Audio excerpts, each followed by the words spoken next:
je dirais ça fait partie un peu de la réponse à l'appel du pape François aussi, de sortir un peu dans la rue, que les cathos, notamment les jeunes, on ne soit pas juste entre nous, à vivre quelque chose dans un coin, mais voilà, aller un peu aux frontières de là où on était avant. L'aumônerie étudiante de Saint-Quentin-en-Yvelines vient de rouvrir après travaux. À 2 pas des universités, les locaux plus vastes accueillent les étudiants en recherche spirituelle ou désirant partager leur foi aux autres. Le bâtiment plus chaleureux est un point de support pour évangéliser. Le but, c'est vraiment de profiter du coup de l'ouverture des nouveaux locaux pour vraiment accueillir largement et essayer de toucher tous les jeunes du campus de Saint-Quentin.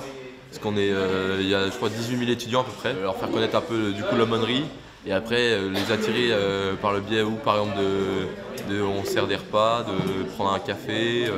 En ce moment du coup pendant 2 semaines il y a beaucoup de conférences, donc le but c'est vraiment d'essayer de toucher chacun. Voilà, de parler du Christ un peu plus à travers la fac d'essayer de toucher les étudiants.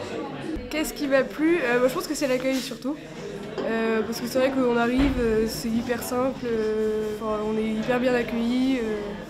En fait c'est assez pratique parce qu'en général on a des gros trous dans nos emplois du temps, du coup ça nous permet comme c'est juste à côté de la BU, ça nous permet quand on travaille à la BU, de faire une petite pause, et venir ici, ça nous fait une pause dans notre travail, dans notre quotidien.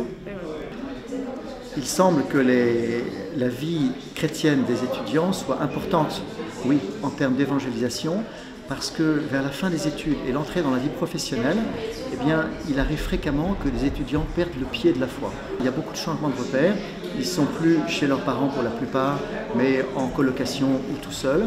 Ils sont très pris par leurs études, avec une pression pour les concours, notamment pour les étudiants en médecine, et ils peuvent perdre le pied à ces occasions-là de la foi et devenir des adultes, des jeunes professionnels adultes, baptisés, non pratiquants, à peine croyants.